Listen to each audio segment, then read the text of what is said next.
அனைவருக்கும் வணக்கம். அணிலுடைய இரண்டாவது மாநில மாநாடு தாவேக்காவுடைய இரண்டாவது மாநில மாநாடு இன்னைக்கு நடைபெற்றது. இதுல விஜய் அவர்கள் பயங்கரமா பேச வருவாரு அப்படின்னு எல்லாரும் எதிர்பார்த்துக்கிட்டு ஒட்டுமொத்த பேரும் சேனலை தான் ஓபன் பண்ணி வச்சுட்டு உட்கார்ந்துருப்பாங்க. இன்னைக்கு அப்படியே பயங்கரமா ஏதோ கருத்து பேச வராரு அப்படின்னு சொல்லிட்டு எல்லாம் உட்கார்ந்தாங்க. அதுல நானும் ஒருத்தன். அலை கடலான திரண்டு வந்து ஆர்ப்பாட்டமே இல்லாமல் இங்கு அமைதியாக அமர்ந்திருக்கும் என் ரசிக பெருமக்களே, உங்கள் எல்லோருக்கும் என் அன்பார்ந்த முதல் வணக்கம். மாநாடு ஆரம்பிக்கிறதுக்கு முன்னாடி, அதாவது மதியம் 12 மணி அளவுக்குள்ளே 1,00,000 பேர் அங்க கூட்டிட்டாங்க அப்படின்னு சொன்னாங்க. நீங்க நினைக்கிற மாதிரி காசு கொடுத்து கூட்டின கூட்டம்லாம் இல்ல, எல்லாம் டிவிக்கேன்னு கத்த கூட்டம் தான் அங்க அதிகம். அதனால நீங்க நினைக்கிற மாதிரி காசெல்லாம் கொடுத்து யாரையும் கூப்பிடல. 1,00,000 பேர் சும்மா வந்தவங்க தான். மாநாட்டுல குறிப்பா பாத்தீங்கன்னா நிறைய பேர் மயக்கம் அடைஞ்சிருக்காங்க. அதுவும் இல்லாம இந்த சின்ன பிள்ளைங்களை எல்லாம் அவங்க பெற்றவங்க தூக்கிட்டு வந்திருக்கும் போது அவங்களுக்கு எல்லாம் மயக்கம் ஏற்படுது. அதுக்காக பவுன்சர் அங்க என்ன பாதுகாவலர்கிட்ட கொடுத்து நிழல்ல கொண்டு போய் பாட சொல்லி வச்சிருக்காங்க. இதை விட ஒரு மோசமான நிலைமை அங்க தேவையா? எதுக்கு குறிப்பா சொல்ற பாத்தீங்கன்னா, இவ்வளவு செலவு பண்ணி ஒரு மாநாடு நடத்துறாங்க. மேல கொட்டகை அமைக்கிறதுல ஒரு பெரிய செலவு ஆயிடாது. மாநாட்டு செலவுல பார்த்தோம்னா பெரிய அளவுல கிடையாது. அவங்க சம்பாதிச்சு வச்சிருக்கிறதுல பார்த்தோம்னா ஒரு பெரிய அளவுல கிடையாது. தாராளமா அதை பண்ணிருந்தா எல்லாரும் அமைதியா ஒரு மாற்றம் ஏற்படணும், ஒரு மாற்றத்தை கொண்டு வரணுங்கிற மனநிலைமை தான் அங்க எல்லாருமே வரவங்க பூராவுங்க. சரி ரைட்டு, அவங்களுக்காக இந்த வசதியை ஏற்ப பண்ணிருக்கலாம், அதை பண்ணல. இதெல்லாம் கேட்டோம்னா நம்மள 200 ரூபா ஊப்பிப்பானுங்க. உன் தலையில எடுத்து போய் சாவு யார் வேணாம்னா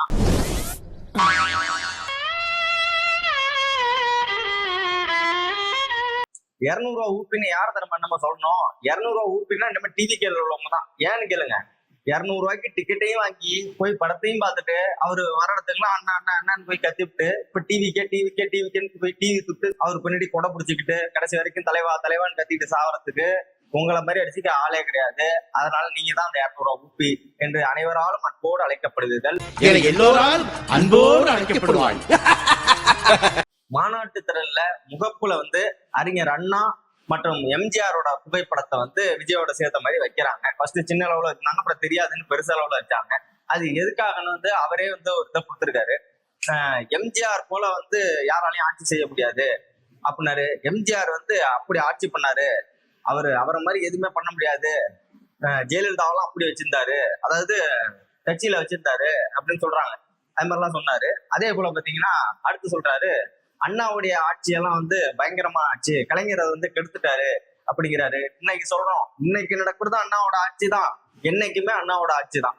தமிழ்நாட்டுல தன்னோட கொள்கையில இருந்தும் கோட்பாட்டுல இருந்தும் விலகாத ஒரே கட்சி திமுக மட்டும்தான். நீ எவனை வேணா போய் கேட்டு பாரு, உங்க அப்பா சந்திரசேகர் இருக்காரான அவங்கள்ட்ட போய் கேட்டு பாருங்க, அவர் அப்படியே சொல்லுவாரு.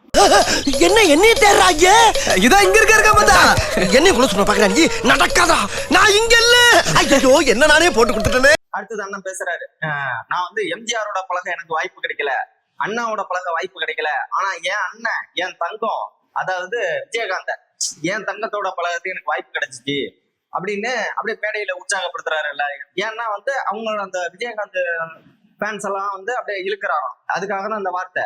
விஜயகாந்த் அடுத்த எம்ஜிஆர்னு அவர் சொல்ல வராரு. சரி ஓகே, அந்த விஜயகாந்துக்காக இவர் பிரச்சாரத்துக்கு போனாரா? ஏன் ஜெயலலிதாவுக்காக போனாரு? எம்ஜிஆருக்கு அடுத்தது விஜயகாந்த் தானே சொல்றாரு அடுத்த எம்ஜிஆர்னு.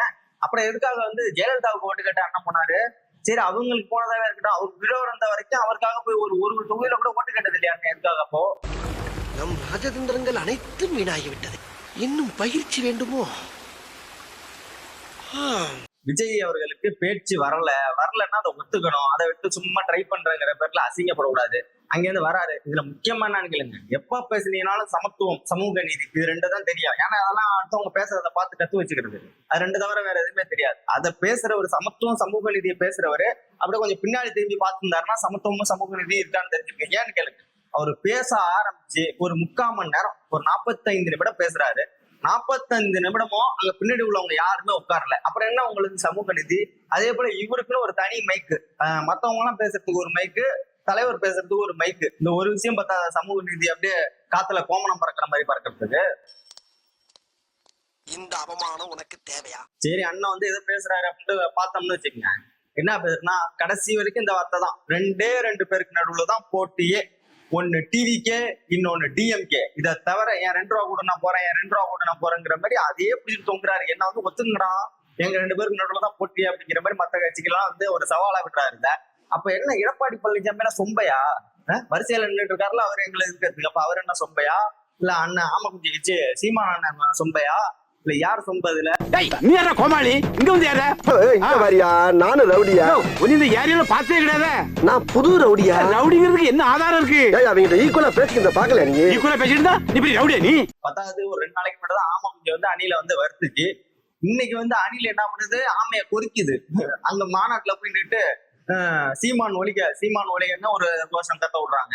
என்னடா உங்க கொள்கை அப்படின்னு கேட்டா தளபதி தளபதி தளபதி அப்படி கத்தாதி எனக்கு கேட்கும்போது தலைவிதின்னு கேட்குது. எதுக்குடா வந்திய டிவிக்க டேய் டிவிக்கோட விளவர்களும் இருந்திருக்கியா?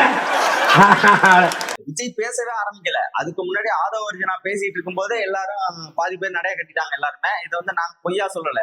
பார்லிமெண்ட் நியூஸ்ல எடுத்து நீங்களே பார்க்கலாம். பார்லிமெண்ட் நியூஸ்ல லைவ்ல பாருங்க எடுத்து எல்லாம் அவங்க பேச இங்க வீடியோ காமிச்சிருப்பாங்க. எல்லாரும் வெளில இருக்காங்க. ஏன்னா வெயிலோட தாக்கம் ஓவர். மேல ஒரு கொட்டகை அமைச்சிருந்தீங்கன்னா எல்லாம் உட்காந்து பார்த்துட்டு பொறுமையா போயிருப்பாங்க. ஒரு முன்னேற்பாடுலாம் சரியில்லை. அதை பத்தி நம்மளுக்கு கவலை இல்லை. ஒரு மாநாட்டுல நிறைய குறை இருக்கும். அது உங்களோட தலையில நான் இங்க பேசிட்டு இருக்கேன், அங்க நீ போய் இல்லப்பா, சுத்தி கேமரா வச்சிருப்பாங்க. நம்ம 2 பேரும் பேசுறத நம்மளுக்கே தெரியாம படமா எடுத்து போட்டு காட்டுவாங்கப்பா. சிங்க கதையெல்லாம் என்ன சொல்றாரு? சிங்க கதையெல்லாம் வந்து சிங்கம் சொல்லணும், அணின்னு சொல்லலாமா? அதுல இன்னொரு கதை ஹைலைட்டா ஒண்ணு சொன்னாரு. குறிப்பா என்னன்னு பார்த்தோம்னா, சிங்கம் வந்து பசின்னாதான் வேட்டைக்கு வரும், மத்த எதுக்குமே வெளில வராது.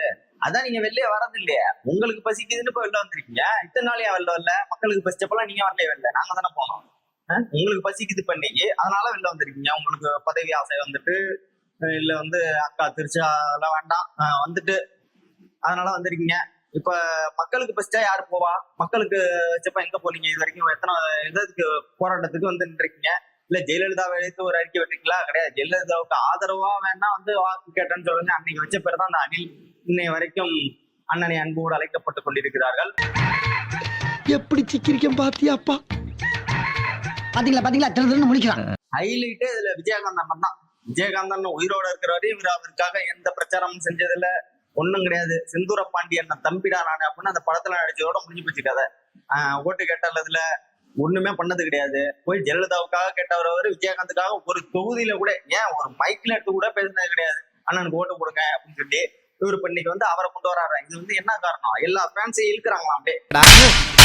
நீ கேட்ட ஒவ்வொரு கேள்வி என்ன செருப்பால் அடிச்ச மாதிரி இருக்குடா. மாதிரி இல்ல, உண்மையிலே செருப்பால தான் அடிச்சேன்.